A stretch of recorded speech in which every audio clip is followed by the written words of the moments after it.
Boa tarde ou boa noite, meu caro telespectador. Tudo certinho com você? Tudo em ordem? Tudo tranquilo? Eu sou o Vinícius, eu sou o evangelizador do Centro Espírita Eurípides Barçanufo, da cidade de São José do Rio Preto. E cá estamos nós para mais uma segunda-feira de palestras. A noite de hoje nós temos um convidado muito especial, mas antes de falarmos a respeito dele, eu gostaria de dar dois pequenos recados para vocês. A nossa campanha Alta de Souza, ela continua via online. Então, caso você tenha interesse em fazer a doação dos alimentos, você pode entrar em contato com qualquer membro da casa ou então mandar mensagem para o nosso WhatsApp, que agora nós temos WhatsApp, que é o número 17, vai estar aqui na telinha também para vocês acompanharem, que é 17 99 66 35 41 4. Repetindo, 17 99 66 35 41 4. DDD 17. Vocês também podem entrar em contato para o esclarecimento de qualquer dúvida e também para mandar nomes de pessoas que precisam de oração por qualquer motivo, seja por enfermidade, seja por algum problema psicológico, enfim, qualquer problema mesmo, problema financeiro, enfim. Se você acha que alguém precisa de prece por qualquer motivo, manda mensagem pra gente também que entra nas orações do centro. Belezinha? Agora, sem mais delongas, eu vou passar a bola pro nosso querido companheiro de hoje. Bom dia, meus amigos, boa tarde, boa noite. Como o Vinícius disse, que Deus nos abençoe e nos conserve sempre na sua paz. Meu nome é André Sobreira, eu sou de Severínia, hoje presidente do Centro Espírita Portal de Luz aqui em Severínia mesmo, colaborador de estudos online da Rede Amigo Espírita. Queria agradecer o convite que nos foi feito para a gente estar, mesmo que virtualmente, entre os amigos do Centro Espírita Eurípides Barçanufo, São José do Rio Preto. O Livro dos Espíritos foi dividido por Allan Kardec em 4 partes, ou se você quiser, ele foi construído por Allan Kardec em 4 partes, que o codificador chamou de livro 1, livro 2, livro 3 e livro 4. Não obstante, nós às vezes nos surpreendamos chamando de primeira, segunda, terceira, quarta partes, o que não é um grande problema. Mas nesse primeiro momento nós queríamos conversar um pouquinho, uma primeira reflexão sobre essas 4 partes. Será que entre elas existe uma lógica ou será que elas foram divididas ao acaso? Para que a gente possa entender isso e não esquecer mais, nós precisamos começar a entender quem é Allan Kardec e qual a pujança da obra por ele deixada. Mas nós não queremos, na manhã de hoje, discutir Allan Kardec do ponto de vista espiritual. Não obstante, a Revista Espírita nos oferte informações muito interessantes. Por exemplo, né, só para despertar a curiosidade, nós vamos encontrar espíritos de elevada envergadura moral, como São Luís, Santo Agostinho, Hahnemann, referindo-se a Allan Kardec como mestre. Então percebam que espíritos que nós consideramos como espíritos bastante elevados, né, do ponto de vista moral, referem-se a Allan Kardec como mestre, o que reflete, de forma bastante segura, a elevação espiritual desse ser que encarnou entre nós em 1804, com a tarefa, ou a missão, se você quiser, de codificar a doutrina espírita, o Consolador prometido pelo Cristo, a terceira revelação.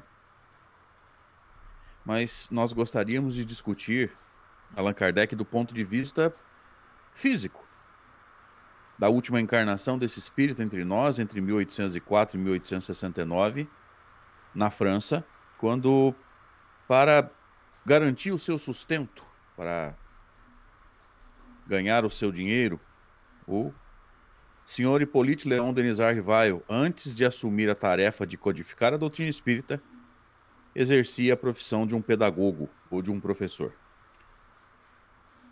Não obstante, nós saibamos também hoje que muitos biógrafos e até alguns espíritos cometeram falhas ao biografar esse ser, né?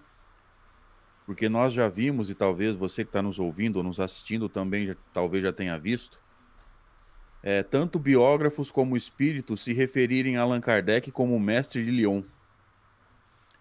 E a Revista Espírita nos traz uma informação interessante, dizendo mais ou menos nas seguintes palavras. Um sacerdote religioso da época publica uma nota, né, um texto num periódico, dizendo que havia conhecido o senhor Allan Kardec, criança, né, na infância, em Lyon, pobre do ponto de vista financeiro, e que ele teria enriquecido, né, essa era a crítica do sacerdote religioso, ele teria enriquecido com a venda dos livros espíritas, com o comércio das obras espíritas, ou seja, ele estava acusando Allan Kardec de enriquecer com os livros espíritas, e Allan Kardec vai responder a essa nota na Revista Espírita, dizendo que nunca tinha morado em Lyon. Então vamos perceber que quando os espíritos ou mesmo os biógrafos se referem a Allan Kardec como mestre de Lyon, há um engano, porque ele próprio diz na Revista Espírita que nunca morou em Lyon, então nós precisamos saber aonde esse homem morou. De posse dessa informação do próprio Kardec, nunca morei em Lyon, os biógrafos foram pesquisar aonde esse homem havia morado e descobriram que, na verdade, ele nasceu em Lyon, mas ele viveu numa cidade chamada Bourg-en-Bresse, de onde ele se afastou em determinada idade, dirigindo-se para Yverdun, na França, para aprender pedagogia com Pestalozzi, um dos maiores pedagogos da história desse planeta. Então nós vamos começar a entender quem é Allan Kardec do ponto de vista físico. Quando nós falamos no codificador da doutrina espírita, nós estamos pensando num grande pedagogo, discípulo de outro grande pedagogo, talvez um dos maiores pedagogos da história da humanidade. Pouca gente sabe, infelizmente, mas o senhor Allan Kardec, antes de codificar a doutrina espírita, era também escritor. Além de pedagogo, ele tinha livros de pedagogia, livros de boa vendagem, adotados por escolas de Paris. Então percebam que as escolas de Paris, elas adotavam os livros do senhor Hippolyte Léon Denis Rivail como o livro didático oficial daquela escola. A gente vai montando um quebra-cabeça e percebendo que, ao nos referir a Allan Kardec, nós estamos nos referindo também, não apenas ao codificador da doutrina espírita, mas a um grande pedagogo. E, de posse dessa informação, nós voltamos na primeira pergunta. Um pedagogo desse nível, ao construir o Livro dos Espíritos dividido em 4 partes, ele usaria a lógica ou usaria o acaso? Parece-nos muito óbvio que a lógica, a didática e a pedagogia seriam os seus mestres, né? Guiariam a construção da obra. Mas nós precisamos começar a entender também a pujança da obra deixada por Allan Kardec. Muitos pesquisadores têm sugerido,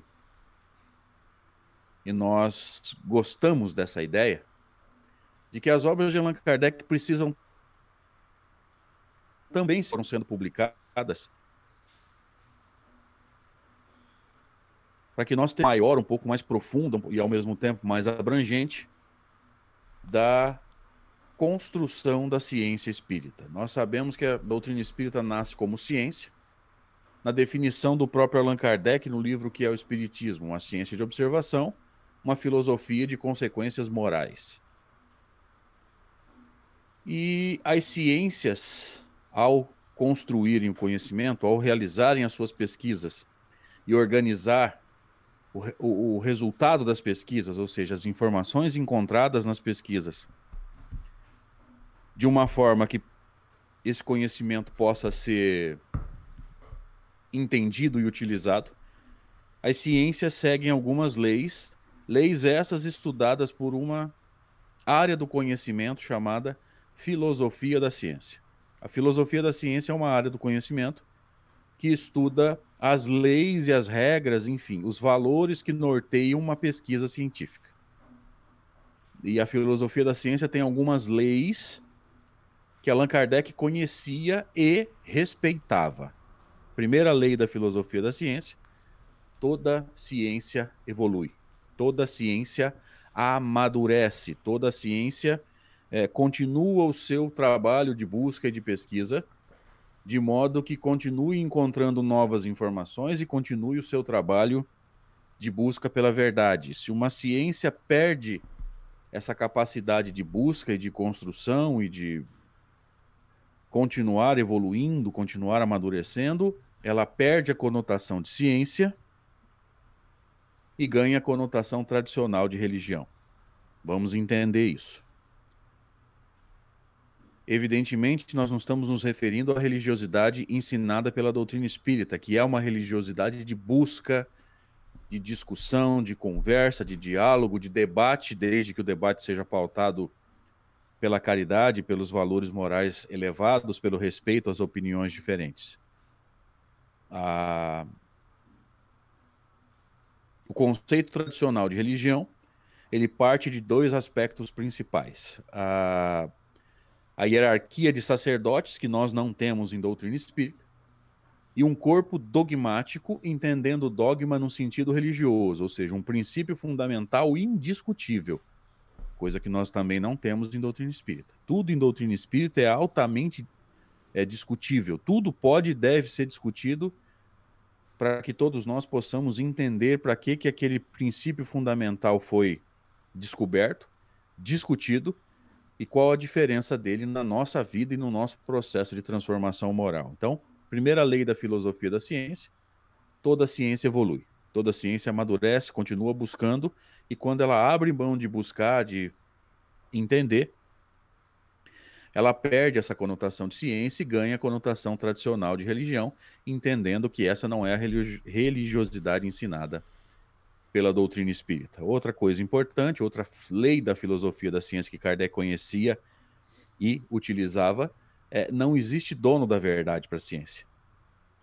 Se nós pegarmos qualquer uma das áreas da ciência formal, da ciência tradicional, por exemplo, vamos usar a física quântica como exemplo, porque é uma área de conhecimento que nós espíritas às vezes misturamos muito com doutrina espírita. Trazemos muito a física quântica para o dia a dia das palestras espíritas. Se nós descobrirmos qual é o maior especialista do mundo em física quântica, nós vamos entender também que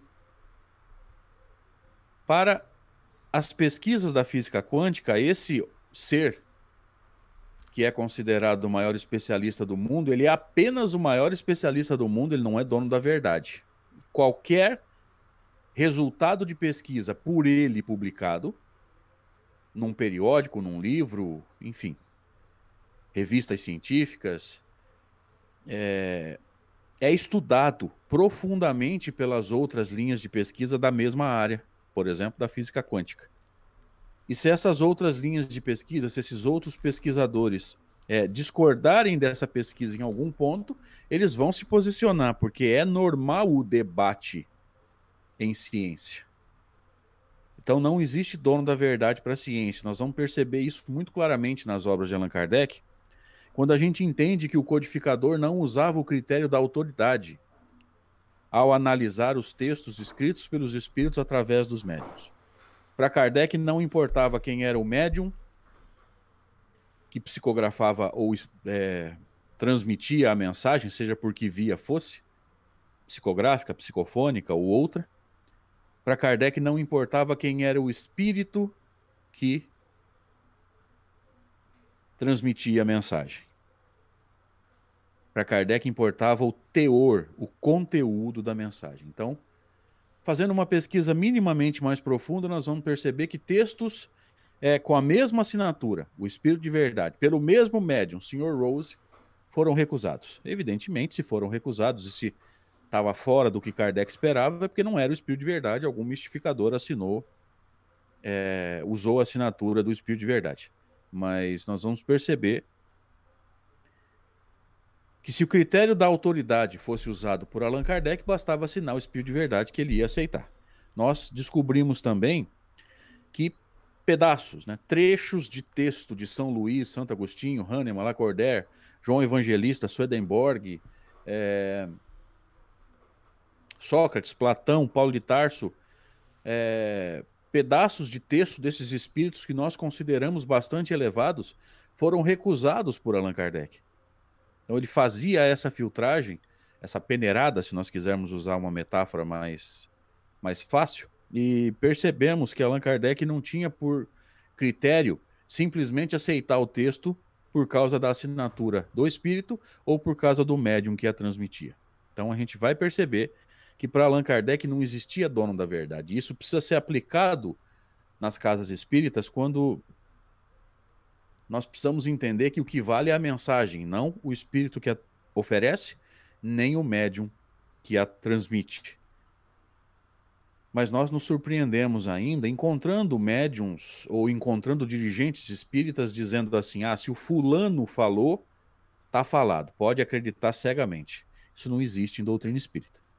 Seja esse fulano a quem nós às vezes nos referimos um espírito, um médium, um palestrante, um escritor, um dirigente, isso não faz diferença. De qualquer forma, tudo que é transmitido em nome de doutrina espírita tem que ser analisado friamente, profundamente, e se não bate com os postulados deixados por Allan Kardec, deve ser rejeitado, sem o medo da falta de caridade, porque caridade não é feita com livro, com conhecimento, com ideias, caridade é feita com pessoas. Criticar pessoas é falta de caridade.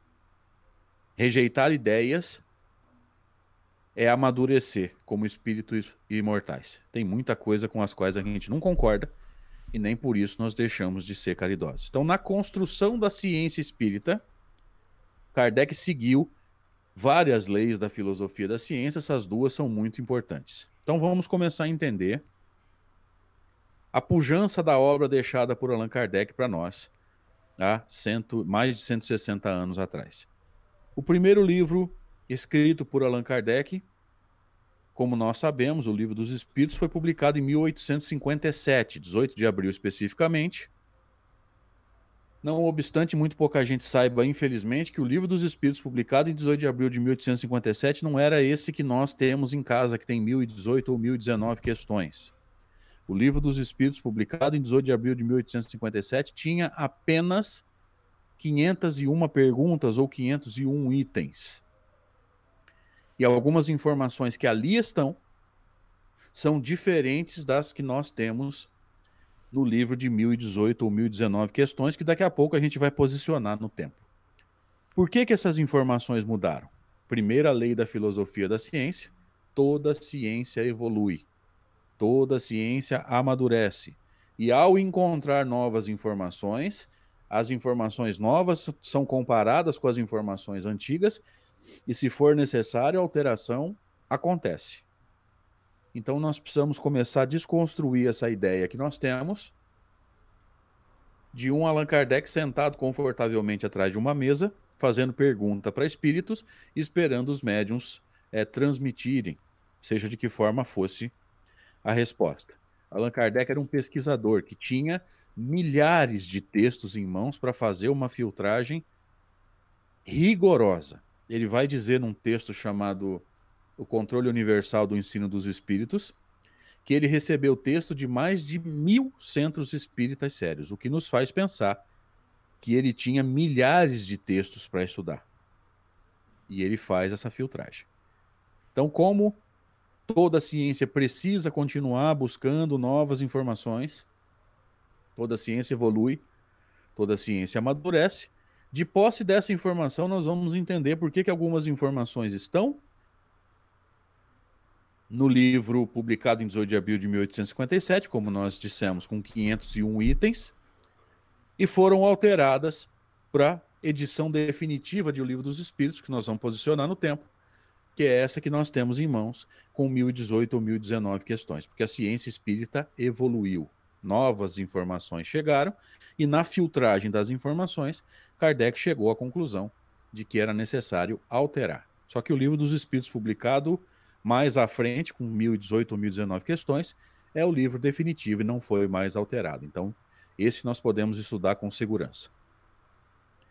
Um ano à frente, em 1858, Allan Kardec publica um livro chamado Instruções Práticas sobre as Manifestações Espíritas e começa a publicação da Revista Espírita. Vamos entendê-los. O livro Instruções Práticas sobre as Manifestações Espíritas é um livro pequeno que visava orientar aqueles que se interessavam pela prática mediúnica. Ele nasce do livro 2, ou segunda parte do Livro dos Espíritos, mais especificamente de um capítulo chamado da intervenção dos espíritos no mundo corpóreo. Só que o próprio Kardec vai dizer mais à frente, depois nós vamos colocar em qual livro está aí no tempo, que ele próprio, Allan Kardec, percebeu que o livro ficou muito sucinto, muito resumido, e as pessoas que se interessavam pelo intercâmbio mediúnico ainda tinham dúvidas, continuavam tendo dúvidas e às vezes se enganando na prática mediúnica. Então ele praticamente triplica o tamanho do livro no Livro dos Médiuns mais à frente. Então em 58 ele publica esse livro e inicia a publicação da Revista Espírita, que no tempo dele, Kardec, era uma publicação mensal, pequena, com 20, 30 páginas, 40 páginas no máximo, mas que hoje, se nós resolvermos estudar, e é importante que nós estudemos a Revista Espírita, nós já não vamos encontrá-la nos fascículos mensais. Nós vamos encontrá-la num bloco todo, reunindo os 12 meses daquele ano. Então, se nós comprarmos, por exemplo, a Revista Espírita de 1858, nós não vamos comprar janeiro, fevereiro, março separadamente. Nós vamos comprar os 12 meses dentro de um volume só.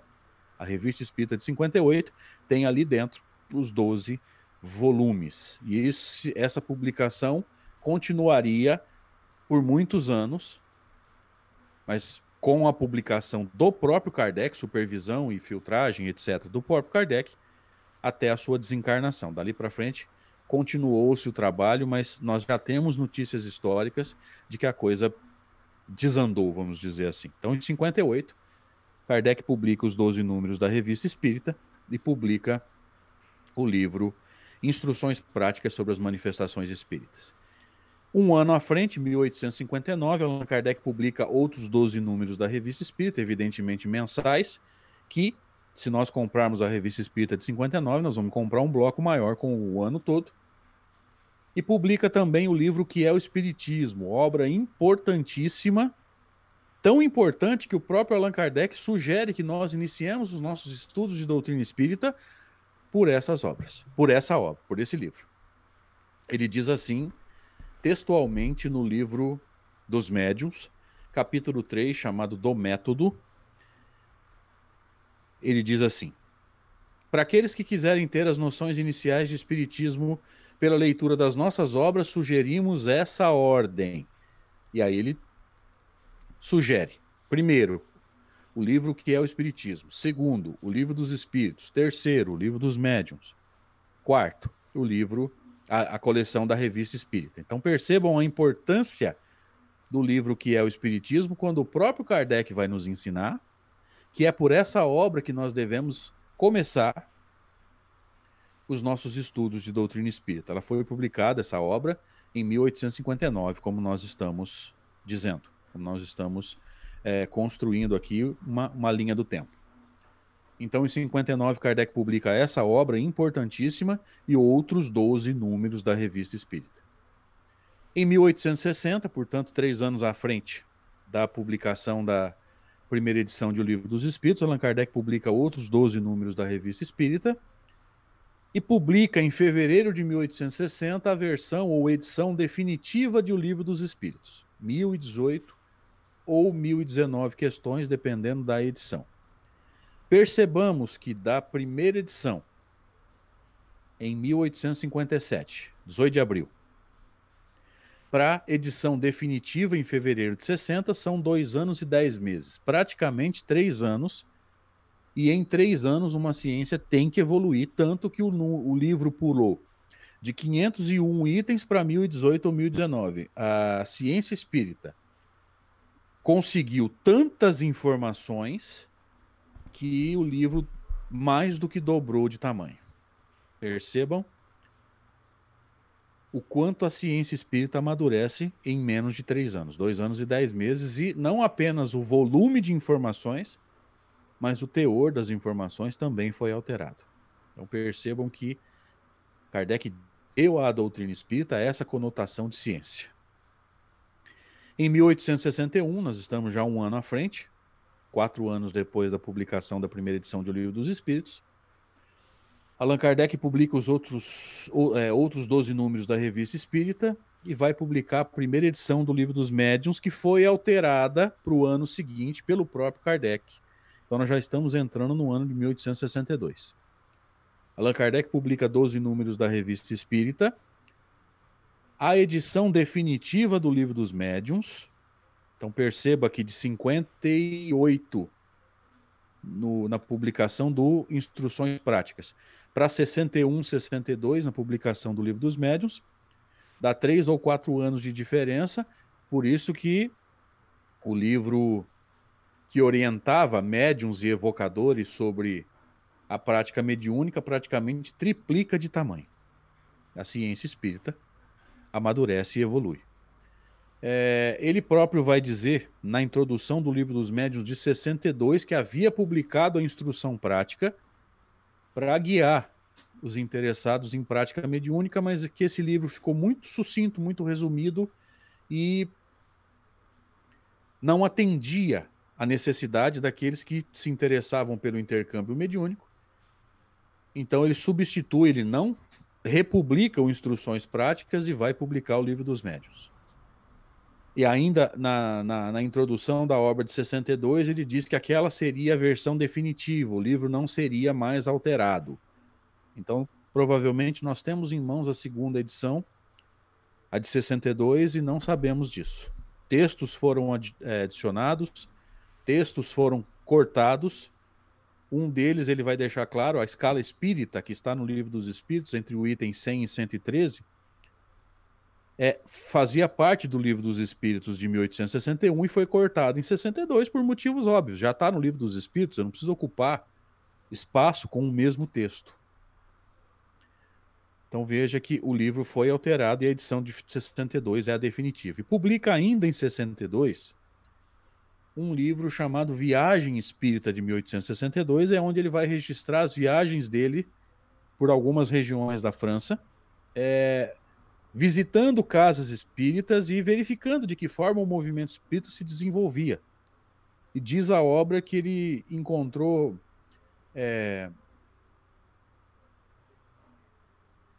surpresas, né? Sentiu-se surpreso ou surpreendido de forma muito positiva em Lyon e Bordeaux. Então veja que Allan Kardec viajava, visitava, orientava, ali vai ter discursos dele para os espíritas, que seria mais ou menos o que nós chamamos de palestra hoje. É um livro que vale a pena ser estudado. Em 63, um ano à frente, Allan Kardec publica apenas os 12 números da Revista Espírita e até onde eu sei, não existe livro. Mas nós precisamos entender bem, porque assim como um livro científico, ele é um livro onde o autor não registra a verdade, ele registra o que ele sabe até na época da publicação, e se ele reescrever o livro, sei lá, 5, 10 anos depois, muito provavelmente ele vai alterar o livro, porque nesse tempo, entre uma edição e outra, novas informações surgem e toda a ciência evolui, como nós vimos. A palestra espírita nada mais é do que um registro daquilo que o expositor sabe até naquela data. Então, até hoje, eu não conheço nenhuma obra publicada em 1863. E se os amigos que vão acompanhar esse estudo pelas mídias digitais do Centro Espírita Eurípides Barçanufo de São José do Rio Preto souberem de algum livro publicado em 1863, eu te peço que você me dê um jeito de me avisar para que eu possa alterar a palestra e dar um passo a mais na direção da verdade. Mas em 63, até onde eu sei, eu posso estar enganado, Kardec não publica livros, ele publica apenas os 12 números da Revista Espírita. Adentramos então o ano de 1864, com Kardec publicando 12 números da Revista Espírita, como normalmente, e publicando aquela obra que, na nossa opinião, é a mais lida ou mais estudada de Allan Kardec por todos nós no movimento espírita. Independente de ser os estudos que nós realizamos na nossa residência, ou nas casas espíritas, acreditamos que o livro mais lido de Allan Kardec seja o Evangelho segundo o Espiritismo. E segundo os órgãos de unificação, meu querido amigo Pascoal Bovino, lá de Ribeirão, da USE Regional de Ribeirão, é o livro de Kardec mais vendido segundo estatísticas oficiais da Federação Espírita Brasileira. Publicado, portanto, em 1864, juntamente com outros 12 números da Revista Espírita. Adentramos, então, o ano de 1865, com Allan Kardec publicando 12 números da Revista Espírita e o livro O Céu e o Inferno, ou, subtítulo, né? A Justiça Divina segundo o Espiritismo. Adentramos o ano de 66, com Kardec publicando, até onde eu sei, apenas 12 números da Revista Espírita. Em 1867, Allan Kardec publica 12 números da Revista Espírita e, até onde eu sabia, também não tinha livro. Eu estava fazendo essa palestra em Guaxupé, um amigo levanta a mão lá no fundo do salão e eu falando, né, 12 números da Revista Espírita, não tem livro. Ele levantou a mão e falou: André, dá licença, eu tenho uma informação aqui. Ele estava com o celular na mão, um smartphone, e um aplicativo que eu recomendo que os amigos que gostam de estudar Kardec tenham no celular, gratuito, chamado Kardecpedia. Kardec, o prefixo, o nome do codificador, muito fácil de entender. Pédia é o sufixo de enciclopédia. Se você não quiser instalar no teu smartphone, acesse o site kardecpedia.com e ali você vai ter todas as obras de Allan Kardec para download gratuito, porque elas são de domínio público, então não é pirataria.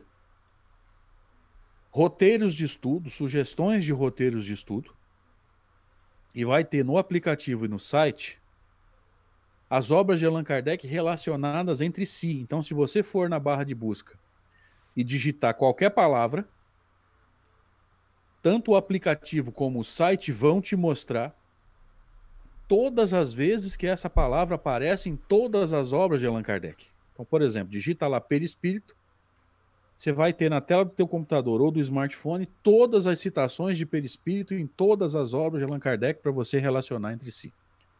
É um aplicativo maravilhoso, é um site maravilhoso, que infelizmente muitos espíritas nem sabem que existe, mas é um trabalho extremamente digno e extremamente útil. Esse amigo estava sentado lá no fundo do salão, em Guaxupé, com o aplicativo aberto, levantou a mão e falou: André, em 1867 tem um livro. Olha só, eu não sabia, ele me corrigiu e eu fiquei feliz. O livro chama-se A Prece. O que é o livro A Prece? Agora eu vou acrescentar. É uma separata com os capítulos 27 e 28 de O Evangelho segundo o Espiritismo. O capítulo Pedi e Obtereis, no capítulo 27, se eu não estiver enganado, o título é esse. E o capítulo 28, que é o Coletânea de Preces Espíritas. Kardec publica ele separadamente, como que dando ênfase aos mecanismos da prece, e esse livro, essa separata, recebe o nome de A Prece. Ele vai dar ênfase ao mecanismo da prece no capítulo 27 e às sugestões de prece com reflexão, estudando profundamente, por exemplo, a oração dominical, o Pai Nosso, no início do capítulo 28. Então, ele vai dar ênfase à prece nessa separata. Entramos então no ano de 68, Allan Kardec publica 3 edições do livro A Gênese, que nós hoje, se fôssemos utilizar as referências do mercado editorial hoje, nós não chamaríamos de edição, nós chamaríamos de reimpressão, porque o livro foi reimpresso sem alterações. O mesmo livro que foi publicado em 1º de janeiro de 68, foi reimpresso ainda em 68 na 2ª edição, foi reimpresso em 68 na 3ª edição, juntamente com 12 números da Revista Espírita. Em 69, Kardec publica a 4ª edição da Gênese sem alterações e publica apenas 4 números da Revista Espírita. Por que só 4 números? Porque ele desencarna em 31 de março de 69, mas Atentem para esse detalhe. Mesmo desencarnando em 31 de março de 69, o número de abril foi distribuído normalmente para os assinantes, porque o número de abril estava pronto. Então, mesmo desencarnando em 31 de março, os assinantes receberam a edição de abril de 69 normalmente no seu endereço, porque já estava pronto. Kardec era um homem extremamente responsável, extremamente organizado. Se nós acompanhássemos essa ordem, nós acompanharíamos a construção da ciência espírita, de que forma ela se desenvolveu, em que momentos Allan Kardec é obrigado pelas circunstâncias, pelos textos novos vindos da espiritualidade através dos médiuns e pela repercussão da revista espírita a mudar de ideia. Temos até uma citação muito tranquila de entender, quando em 62, no livro dos médiuns, ele afirma que não existe a possessão e que nós a chamaríamos mais judiciosamente de subjugação. Aí em 64, no Evangelho, ele volta a usar o termo possessão, nos deixando assim assustados, né? Porque ele fala em 62 que não existe possessão. Em 64 ele usa o termo possessão no Evangelho, já começa a nos deixar assustados. Será que ele se enganou? Será que tem possessão? Não tem possessão? Como é que funciona? Em 68, na Gênesis, ele volta a usar o termo possessão. Então, se nós não acompanharmos a construção da ciência espírita, a gente não vai entender por que ele falou que não existe possessão e volta a usar o termo possessão em 64 e em 68. Qual é a peça do quebra-cabeça que está faltando? Um texto da Revista Espírita de 63, veja, no ano intermediário entre o Livro dos Médiuns, onde ele diz que não existe possessão, e o Evangelho, onde ele volta a usar o termo possessão, ele publica um texto corrigindo a informação. O texto chama-se Um Caso de Possessão, onde ele diz que mudou de ideia. Por quê? Porque até 62, no Livro dos Médiuns, ele não tinha encontrado nenhum caso de possessão. Só que ele vai dizer que a possessão não é um grau de obsessão. Então fiquemos tranquilos, porque ele vai dizer que a possessão existe sim, mas vai alterar o sentido da palavra. Fiquemos tranquilos, porque possessão não é um grau de obsessão, é um tipo de mediunidade que ele não conhecia. E ele vai explicar que tipo de mediunidade é essa nesse texto. Então, acompanhando a construção da ciência espírita entre 57 e 69, a gente teria uma noção muito melhor de que forma as ideias foram se desenvolvendo. Kardec era praticamente assim compilado a mudar de ideia, era praticamente obrigado a mudar de ideia, porque ele pensava de uma forma e os espíritos demonstraram outra coisa. Por exemplo, quando das manifestações físicas, quando os objetos se movimentavam, as mesas giravam e dançavam, Allan Kardec dizia que o primeiro impulso é de todos nós pensarmos que o espírito ia lá e pegava a mesa com a mão e saía arrastando para lá e para cá. Os espíritos corrigiram essa informação e explicaram a teoria das manifestações físicas, que o próprio Allan Kardec não conseguiu entendê-la sem que os espíritos a explicassem. Tudo isso para a gente voltar na pergunta inicial. Entre as 4 partes do livro dos espíritos, a construção usou a didática ou usou o acaso? A lógica foi, evidentemente, o guia de Allan Kardec na divisão da obra em 4 partes. Então vamos entender essa lógica. A primeira parte, ou o livro 1, fala sobre o Criador e o processo de criação.